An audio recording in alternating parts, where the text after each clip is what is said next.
One robbery, one city, and a silence so loud it exposed everything. A calculated robbery that destabilizes an entire city.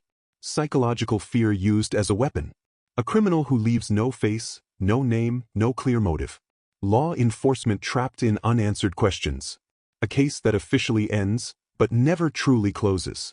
The city was vast, crowded, and endlessly alive. Millions of people moved through it every day, trusting systems they never questioned. Banks, records, security, order. It was a city built on routine, confidence, and the belief that someone, somewhere, was always in control. That belief shattered quietly. The robbery did not announce itself with chaos or noise. There were no shattered windows, no alarms screaming into the night, no frantic witnesses calling for help. Instead, it arrived like a shadow, unnoticed until it was already gone. By the time authorities realized what had happened, the crime scene felt untouched, almost respectful, as though the criminal had borrowed something rather than stolen it. But what was taken mattered more than what was left behind. Critical records. Sensitive vault contents. Restricted data. Not money. Not luxury. Not valuables meant to impress. This was intentional. Within hours, word spread. Law enforcement sealed off the area.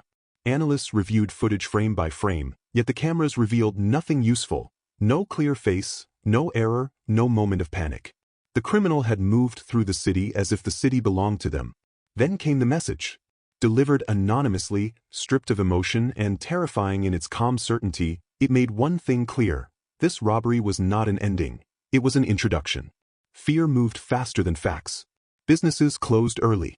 Financial institutions tightened security. The public began to watch doors, strangers, shadows. Every unanswered question created 10 more.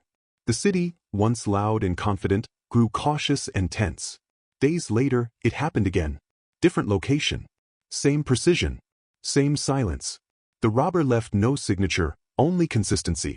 Investigators worked tirelessly, connecting timelines, studying access patterns, mapping routes across the city.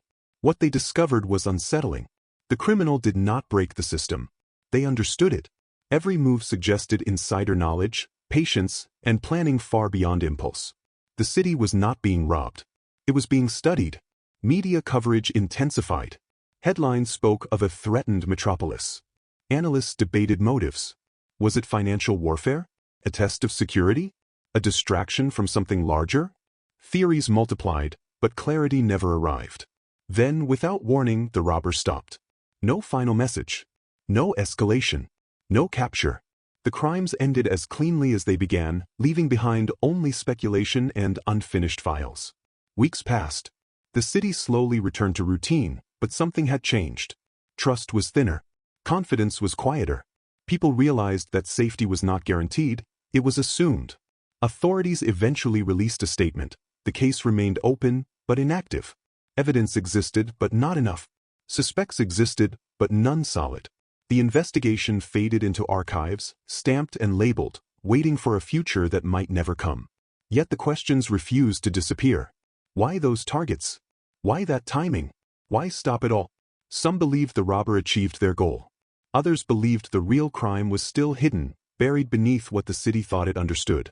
The silence left behind felt deliberate, as though the criminal was watching, waiting, or proving a point. The case crossed from crime into mystery.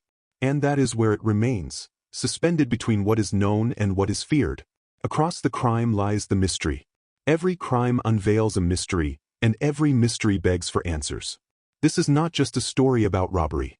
It is a story about control, silence, and the thin line between order and chaos. And somewhere within these unanswered questions, the truth is still waiting.